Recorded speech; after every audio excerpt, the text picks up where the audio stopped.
सोलापूर लोकसभा मतदारसंघात भाजपचे उमेदवार राम सातपुते आणि काँग्रेसच्या उमेदवार प्रणिती शिंदे यांच्यात लढत होणार आहे। या लढतीपूर्वी दोन्ही उमेदवारांकडून एकमेकांवर आरोपांच्या फैरी झाडल्या जात आहेत।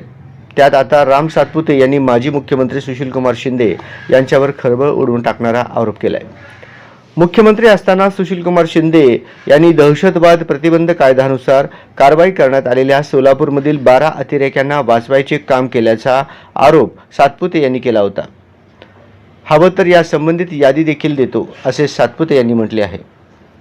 सोलापूर लोकसभा मतदारसंघातील मंगळवेढा येथे भाजप आमदार समाधान आवताडे यांनी घेतलेल्या बैठकीत आमदार राम सातपुते बोलत होते। यावेळी बोलताना राम सातपुते यांनी माजी मुख्यमंत्री सुशीलकुमार शिंदे यांच्यावर खळबळजनक आरोप केला होता। समाज बिघात कृत्य करणाऱ्यांसाठी 2002 मध्ये सरकारने दहशतवाद प्रतिबंध कायदा केला होता। सुशीलकुमार शिंदे यांनी मुख्यमंत्री असताना दहशतवाद प्रतिबंध कायद्यानुसार अडकलेल्या सोलापूरच्या 12 अतिरेक्यांना वाचवायचे काम केल्याचा गंभीर आरोप भाजप उमेदवार आमदार राम सातपुते यांनी केलाय। या 12 अतिरेक्यांना सोडून देण्याचे काम त्यांनी केले असून हवी तर त्याची यादीही देतो, असे सातपुते यांनी म्हटले आहे।